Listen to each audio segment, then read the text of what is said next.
Amigas, amigos de Ultimátum MX, esto es Arsenal de Plumas. ¿Cómo estás, estimado Alejandro? Hola, director. Buenos días. Buenos días. Pues estamos iniciando ya el diciembre, fiestas decembrinas. Se fue el año. Ha sido todo tan vertiginoso, fugaz, tan pronto, pues sorprendente. Así son los nuevos tiempos, Alejandro. Sí. Yo recuerdo que antes como tardaban las fechas y ahora ves que vamos rápido. Sí, veloz. Así es. Bueno, vamos a abordar el tema de la partida de don Patrocinio González Garrido, pues que falleció ayer a la 1 de la mañana. Tenemos una portada que queremos compartirla: genio y figura, y se llevó secretos a la tumba. Fíjate que ayer, Alejandro, tuvimos la charla, muy agradecidos con ellos, por supuesto con el maestrazo Pepe Molina Farro, con una gente muy cercana en el contexto familiar, el psicólogo Irán Culebro Sosa, y también Paco Antonio Ruiz Orozco, muy cercano a don Patrocinio, colaborador en su gobierno. Y bueno, quiero decirles que ahí a mí me llamó la atención algo que nos dijo justamente el psicólogo Irán, que no fue cesado de la Secretaría de Gobernación. Eso ya se había escuchado un poco, ¿no? Pero el presidente en ese momento, Carlos Salinas de Gortari, ¿te acuerdas cómo fue de contundente? Anuncia la salida de Patrocinio González Garrido de la Secretaría de Gobernación, y lo recuerdo textual, dijo: se va lo que no funciona. Sí. En cambio, nos decía ayer el psicólogo Carlos Girán que no, que él le renunció, y le renunció porque tenía un criterio, don Patrocinio, de aplicar el imperio de la ley, y Salinas no aceptó hacerlo. Entró Manuel Camacho Solís, estábamos hablando del zapatismo, y bueno, pues eso, don Patrocinio, así explícitamente, no le conocimos, no le enmendó la plana. Y decía Pepe Molina Farro, ¿no?, que se expresaba bien de Carlos Salinas después de esa salida. Es que era de ese tipo de políticos, ¿no?, que guardaba las formas, era de la vieja escuela, era muy circunspecto, y creo que lo que les caracterizaba era eso. No, pues, ir a los dimes y diretes, porque ahí sí hubiera sido, pues, también otro escandalito, ¿verdad? No es que yo renuncié, no, yo te corrí, no, yo renuncié, yo te corrí.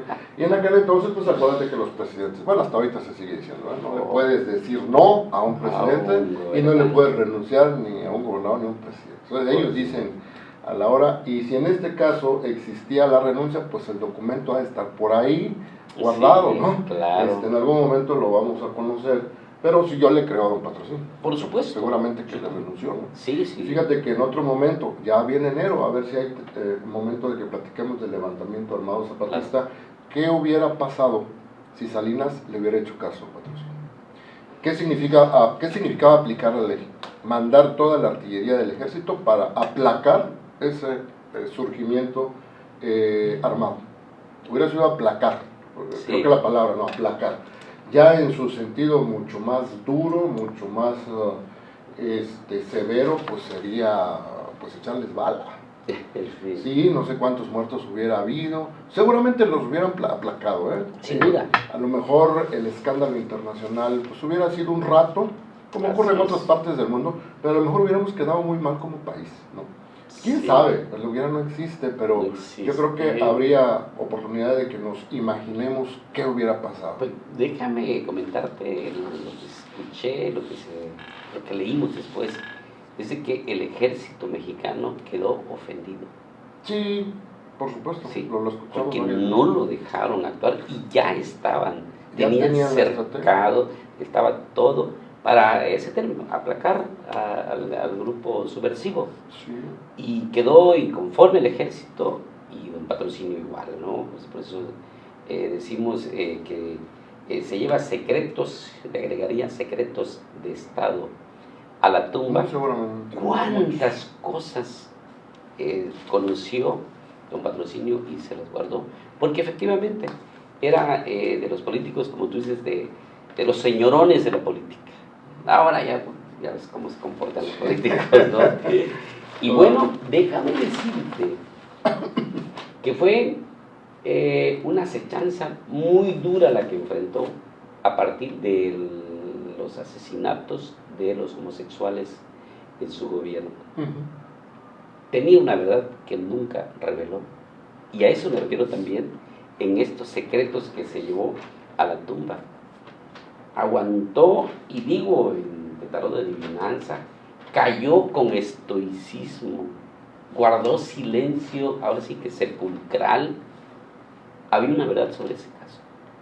Lo comentó justo después de que le entregaron la medalla Joaquín Miguel Gutiérrez la semana pasada en el ayuntamiento que cabeza Carlos Morales. Ahí dijo algo y como que algo dejó entrever sobre la verdad de esos asesinatos.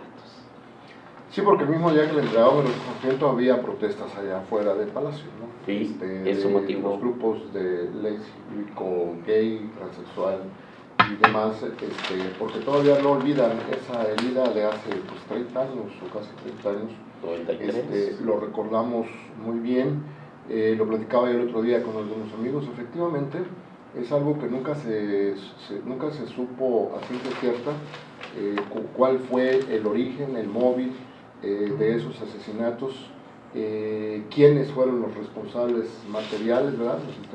Desde luego los responsables intelectuales, pero efectivamente no se trató de un asesinato más. O sea, pueden matar a un transvesti, ocurre por alguna circunstancia que suele ser de diferentes causas, ¿verdad? Puede ser pleito, puede ser pasional, puede ser por muchas cosas. Pero si hablamos ya de casi 20 o un poquito más de 20, en aquel entonces, al mismo grupo, con las mismas características, todos eran transvestis, ¿no? No solamente eran homosexuales, eran transvestis, y el elevado número de personas, ¿cómo ocurrían? Yo recuerdo que aquí, rumbo al escopetazo, encontraron 3 juntitos, luego rumbo a Coita también encontraron creo que 2, no recuerdo, el que mataron aquí enfrente donde estaba Banca Serfín, bueno, ahí sigue ahorita Santander. Avenida Central, tercera Poniente. Sí, entonces sí, verdaderamente se habla, yo creo, de un caso de asesinatos con características especiales que no se presentan en otros asesinatos. Y eso efectivamente nunca supimos. Había la leyenda de que era don Patrocinio, pero yo creo que se queda en leyenda, ¿no? Yo más hubiera creído, desde luego con las reservas del caso, Ignacio Flores Montiel, que Ignacio solamente lo mirabas y ya te daba miedo, o sea, su apariencia, ¿no? Pudiera haber tenido nada más, o no sé, es que ya tenían características de crímenes seriales, ¿no? Ya tenían esas características. No puede ser que, ¿verdad? No puede ser que uno haya matado a aquellos, otro al día siguiente mató a aquellos, dentro de 5 días otro mató, como que era la misma línea. El mismo móvil. Algo había, y déjame comentarte de don Ignacio Flores Montiel. Lo conocí y hice una entrevista difícil, el tipo no daba entrevistas. Logré platicar con él y como que se generó una relación así, pero sí tenebroso. Hasta la forma de vestirse, su mirada era muy fuerte, de pocas palabras. Te costaba, si querías hacer una entrevista, si lo estuviéramos acá en vivo de 30 minutos, nos lo hacemos en 15 porque contestaba 6, 8, 10 palabras y punto, y te quedaba. Y fíjate que comencé a tener una muy buena relación, un acercamiento con él, que me pasaba a traer a la oficina a las 11 de la noche para hacer un recorrido de la ciudad. Y ahí andaba viendo los patrulleros, lo traía, pero lindo. Pero resulta que Walter León Montoya era presidente de la Canaco. Y voy, don Patrocinio entrega vehículos, armas, motocicletas a la policía de Chiapas. Y entrevisto a Walter León Montoya y me dice, no, lo único que están haciendo es modernizar a la barbarie policíaca de Chiapas.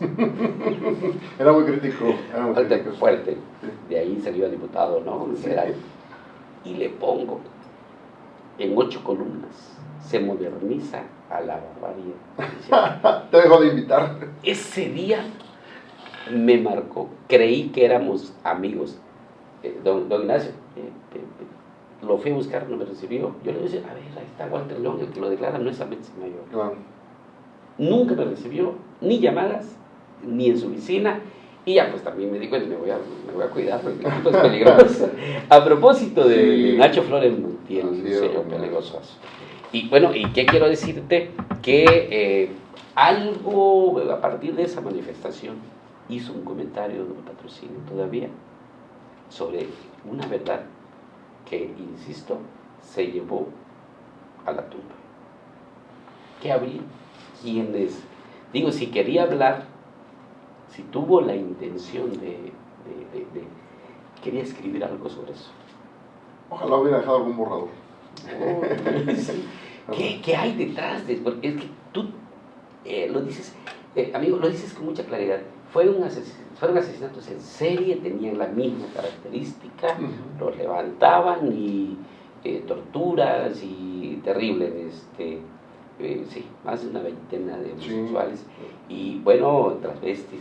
Entonces, ¿qué había? ¿Quién protegía? ¿Qué fue el móvil? Así es. Y si quería decir algo, es que pues él no tenía una relación en el tema. Así es. ¿No? Entonces, ahí está, de hablar secretos a la tumba. Y decía que no le dio tiempo, porque estoy escribiendo el tarot político, que ya veíamos el deceso de un Patrocinio, pero sorprendió, fue sorpresivo. Muy rápido. Sí, no, alguien me decía ahí, no, pues va a pasar el año, pero el próximo, el 22 no pasa un Patrocinio, que platicaba con él.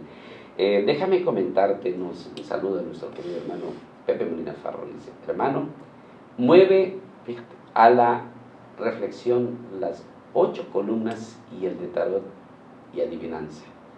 Un programa excelente. Sí, para el comentario, yo no sé, como bien dice, ojalá hubiese dejado por ahí un borrador, algo. De algún diario, de alguna autobiografía. Sí. Pero no, hasta ahorita no sabemos. No sabemos, y bueno, solo déjenme comentarles lo que traigo en tarot político, que pues en su momento recuerdo que decían, él tenía un parentesco, creo que era tío, abuelo, don Tomás Garrido Carnaval. Él gobernó al estado de Tabasco en 3 ocasiones, de 1919 a 1934. Lo comparaban un poco con aquel, pero aquel señor sí era autoritario, pero aquel entró en el tema religioso y hay un árbol en Tabasco donde los mandaba a colgar a los adversos. Y el Patrocinio no hacía eso, era duro el carácter, pero no es tal. Y bueno, ahora vayamos por favor a lo que tú comentas, que es en parte lo que estamos diciendo, pero tú, mi querido Alejandro, tú tomas el tema de lo que dejó, el legado que dejó. Sí, el linaje político de donde venía, ¿no? El que dejó, y ya lo platicamos ayer, pues muchas cosas dejó, ¿no? Sí. Y que tenían que ver con una visión de modernización que él traía, modernización del Estado, de la ciudad capital. Ya lo platicamos ayer, pero lo repito, construyó el edificio de la Procuraduría General de Justicia, que si tú recuerdas, cuando estaba Flores Montiel de coordinador general de las policías, estaba ahí en la Segunda Sur y Calle Central, y donde ahí estuvo la Procuraduría también, sí, estaba Flores Montiel abajo, decían que había un sótano, nunca lo vi. Sí, ahí despachaba Flores Montiel, pero era un edificio ya muy obsoleto para la figura de la Procuraduría. Cuando viene Don Patrocinio, pues manda a construir el edificio de la Procuraduría General de Justicia de aquel entonces, que ahorita es Fiscalía, que por cierto ya se amplió también, ¿verdad? Ya tiene otro edificio. Pero también el Poder Judicial, el Centro de Convenciones y Poliforum. Decía que los tustecos debían tener un lugar a la altura de las circunstancias de estatus que debería tener una gran capital, ¿no? El Libramiento Norte, yo recuerdo que estaban alegando los propietarios de los predios de ahí, no querían dejar, ¿no? Él, que construyeran el libramiento ahí, pues él, yo tengo entendido, expropió varias propiedades de ahí. ¿Por qué? Porque la ley lo permite, y el principal criterio que hay de la expropiación a la que tienen facultad de hacer los gobernantes es, primero, el interés general. Y ese libramiento era de interés general, se antepuso al interés particular de una propiedad, y lo hizo, ya ves que también lo hacían, ¿no? El Parque Jardín de la Marimba, la supercarretera Cozocuautla-Cozoleacaque, empezó el proyecto con él, una cadena de supermercados que ya dijimos, Chedraui, él lo promovió, y aquellos empresarios que no querían entrarle, ¿te acuerdas que les decía, qué bárbaro, la iniciativa privada de Chiapas está privada de iniciativa? Bien, no, pero fíjate que también del linaje, ahorita viene a lo que estabas platicando tú, de sus parientes que le antecedieron, antes de que él fuera gobernador de Chiapas. Pues yo tengo ahí una investigación de Gabriel Asensio Franco. Él es investigador de la UNAM, pero la UNICASI le publicó un texto en el que habla de la vida de Patrocinio y lo ubica como que nació en el Paraíso, municipio de Catazajá, al norte de Chiapas. Ayer me cuestionaba un compañero de Palenque, me dice, nada que ver, él nació en la Ciudad de México. Le digo, pues yo tengo copia del acta de nacimiento y tengo la investigación de este señor que dice que nació allá. Claro, en otros tiempos a veces los gobernantes se las gastaban de alguna manera, ya ves que Juan Sabines tenía 2 actas de nacimiento. Sí, entonces, pero yo lo creo de don Patrocinio porque su familia era de este rumbo, ¿no? Sí. Pero ahí habla también, mira, en este texto, que sus abuelos, los abuelos de don Patrocinio, fueron propietarios de haciendas en Tabasco y el norte de Chiapas, y que de hecho el hombre fuerte de Tabasco en los años 20 y parte de los 30 del siglo pasado, durante el obregonismo y el callismo, ¿no? O sea, del presidente Álvaro Obregón y del presidente Calles, dice, fue Tomás Garrido Canaval, su tío materno, al que te referías. Así es. De por ahí venía, ¿no? Así es. Luego, pues, contrajo matrimonio con doña Patricia Ortiz Mena Salinas, que también era hija de un gran político mexicano, ¿verdad? Sí.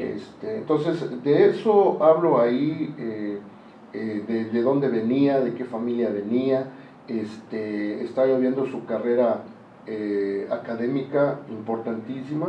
Estudió en la UNAM la carrera de Derecho, pero ya luego estudió una maestría en Derecho y Economía en la Trinity Hall de la Universidad de Cambridge, en Inglaterra. Entonces tenía una muy buena preparación. Fue líder estudiantil, líder en el PRI, desde abajo, de la CNOP, ahí empezó, ¿no? Sí. Y ahí viene una gran carrera de don Patrocinio hasta que llegó a ser, pues, secretario de Gobernación, y esa estrepitosa caída de la que tú hablabas, porque así se entiende una estrepitosa caída de los políticos desde lo más alto. Estaba en lo más alto de su carrera política, y lo que le seguía nada más era ser presidente de la República. En ese entonces no le tocaba porque Salinas ya había elegido a Luis Donaldo Colosio, ¿verdad? Pero a lo mejor despuesito. Sí. Y aquí cito algo importante, mira, también en esta investigación que chequé, que don Patrocinio fue destapado como candidato a gobernador de Chiapas el 20 de enero de 1988 ante más de 10,000 priistas. Sí. Y ahí cita las frases de que el partido le pide que sea usted su candidato. Y dice que el acto fue encabezado por el entonces dirigente nacional del PRI, Jorge de la Vega Domínguez, y que en el resultado de las elecciones, fíjate, Carlos Salinas de Gortari obtuvo el 89.9% de los votos, desde luego en aquellos tiempos. Y dicen que en los estados del sur obtuvo más votos que en otras partes de la República, el licenciado Carlos Salinas de Gortari, y que por eso sus primeras giras de trabajo las hizo en Chiapas, Quintana Roo y Tabasco. Fíjate que la primera reunión que tuvo aquí Salinas fue presidir la primera reunión de su gobierno fuera del entonces Distrito Federal en Marqués de Comillas, claro. limítrofe con Guatemala. Y ahí vienen todos esos datos, son interesante. algunos nada más que cito, ahí hay más, así que si desean leerlo, yo creo que es pues un testimonio de este gran personaje que era el Chiapas. Así es. Bueno, pues déjame comentarte, salvo que esté equivocado, ojalá me corrijan, solo recuerdo y sé de 2 chiapanecos que han estado pues, en ese entonces en antesala de la candidatura a la presidencia de la República, don Jorge de la Vega y don Patrocinio González. No sé si hay alguien más, lo desconozco, nos vamos a preguntar, no creo. Muchas gracias a nuestro querido amigo Walter González Macías, excelente programa, Ultimátum penetra fuerte en el ánimo de la sociedad, felicitaciones, pues muchas gracias, calma coita que vamos ganando, nuestro querido Walter es de Ocosocuautla. Y algo que decías de Ignacio Flores Montiel, el procurador era Antonio Tiro Sánchez. No, recuerdo muy bien. Y estaba en la oficina de don Nacho Flores Montiel. El procurador bajaba a tomar acuerdos a su despacho. Sí, sí, sí. De ese tamaño era don Nacho, Sí, creo que le tenía mucha confianza a Patrocinio y de ahí venían las deferencias que tenían los demás funcionarios con él. Sí, no, pues era temible además. Hasta los espiaba, yo creo. Sí, traía una red impresionante y un control sobre... Ahí don Patrocinio, pues ahora sí que les juntó a todas las corporaciones, Tránsito del Estado, Secretaría de Seguridad Pública y en ese tiempo pues era la Policía Judicial del Estado. Todas se las puso y él era el coordinador de la Secretaría de Seguridad Pública y incluía todo. Sí. Por cierto, le pusieron que era el superintendente. Sí, me acuerdo, que era un grado que muchos quisieran tener. Sí, y que no era. No era. Y que no tenía, tuvo problemas, luego le cambiaron. Sí, porque usaba hasta insignias que no estaban Y permitidas. se lo mandó quitar el ejército. ¿No? Y por cierto, antes de ser secretario o gran policía de Chiapas, estuvo vinculado a un asalto en Pujiltic. Un asalto cañero que no se había dado, en la zona cañera, perdón, que no se había dado y que fue de los primeros asaltos que eran escandalosos por el mundo. A él lo mencionaban. Pero en fin, concluimos el tema y hablando de temas de seguridad, vamos a tener a la secretaria de Seguridad Pública y Protección Ciudadana del Estado de Chiapas, Gabriela Soto estará con nosotros a las 13 horas. Nos vemos entonces, concluimos el arsenal de plumas. Buenas tardes, servidos. Ándale, pues.